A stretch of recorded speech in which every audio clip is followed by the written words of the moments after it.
Hello students, welcome to my channel. आज हम करेंगे समास। देखिए, समास किसे कहते हैं। समास का अर्थ है संक्षिप्त करना, अर्थात छोटा करना। दो शब्दों के मेल से नया शब्द बनाने की प्रक्रिया को समास कहते हैं। कैसे? दो शब्दों के मेल, जैसे रसोई और घर, दो शब्द हैं और दोनों के मेल से नया शब्द बनाने की प्रक्रिया को समास कहते हैं। तो क्या बना? रसोई घर। समस्त पद के सभी पदों को अलग अलग किए जाने की प्रक्रिया को समास विग्रह कहते हैं। देखिए, समास विग्रह कैसे कहते हैं।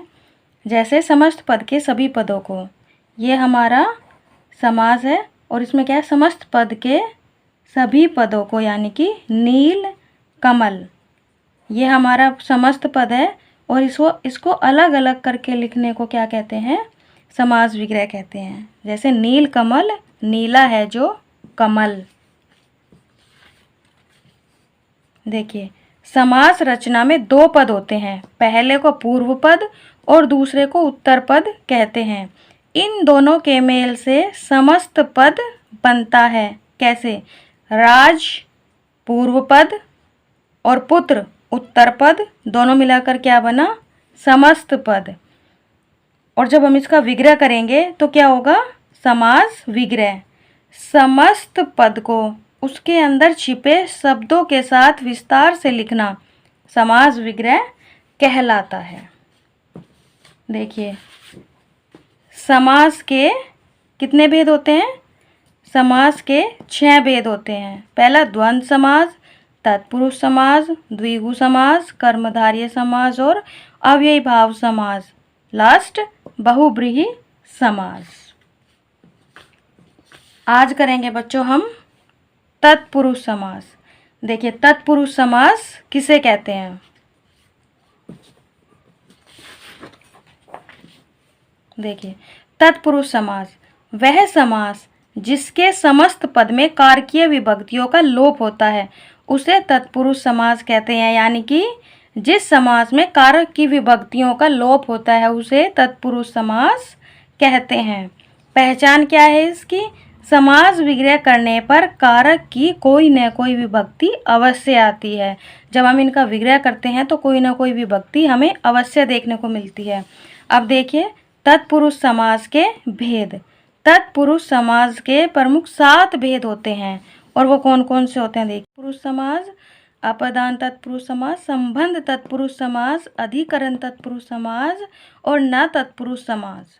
ए या अन का निषेधात्मक भाव होता है यह। देखिए, जो तत्पुरुष समास है बच्चों, उसमें सारी कारक की विभक्तियां आती हैं और कारक कितने होते हैं? कारक होते हैं 8। लेकिन जो हमारा तत्पुरुष समास है उसमें से 2 कारक के समास नहीं बनते। पहला कर्ता, इसका हम समास नहीं बना सकते, और लास्ट वाला संबोधन, इसका भी कोई भी समास नहीं बनेगा। और जो बाकी दिए हुए हैं इन सब के समास बनेंगे। जैसे कर्म, कर्म में को विभक्ति आती है, करण से, द्वारा, ये दोनों विभक्तियाँ आती हैं। संप्रदान के लिए, अपदान से, संबंध का की के और अधिकरण में पर, ये सभी विभक्तियाँ तत्पुरुष समास में लगेंगी। तत्पुरुष समास विभक्ति देखिए कैसे। पहला है हमारा कर्म तत्पुरुष समास। इसमें कौन सी विभक्ति लगेगी? को विभक्ति लगेगी। देखिए एग्जाम्पल, यश प्राप्त, यश को प्राप्त। रथ चालक, रथ को चलाने वाला। ग्रामगत, ग्राम को गया हुआ। सर्वप्रिय, सबको प्रिय। जनप्रिय, जनता को प्रिय।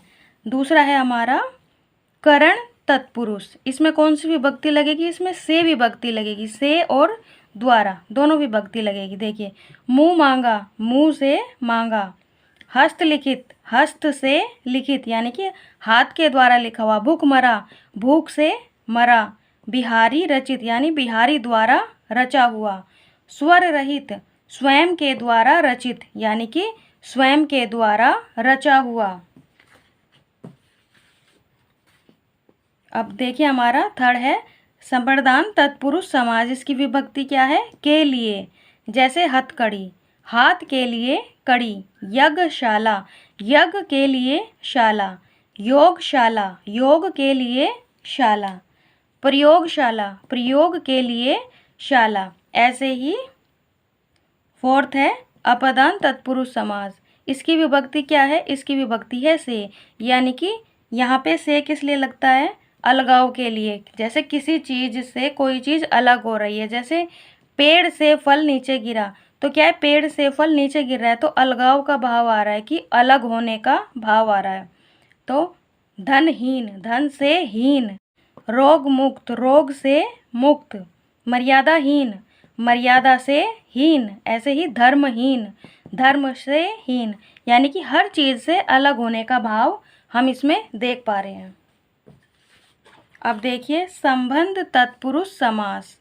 इसकी विभक्ति क्या है? का, की, के। गंगा तट, यानी कि गंगा का तट। जलधारा, जल की धारा।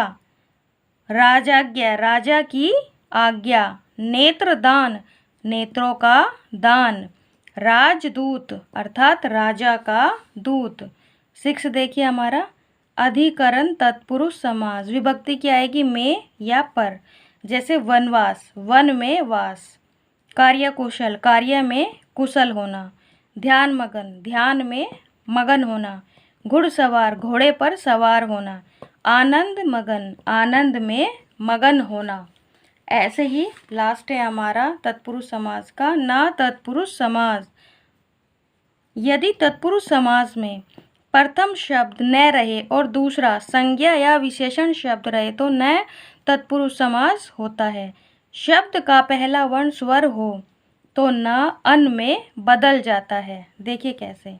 न अर्थम अर्थात अनर्थम, इसका अर्थ क्या होगा? अर्थ रहित, यानी कि कोई भी अर्थ नहीं है। न इच्छा, अनिच्छा, इच्छा रहित।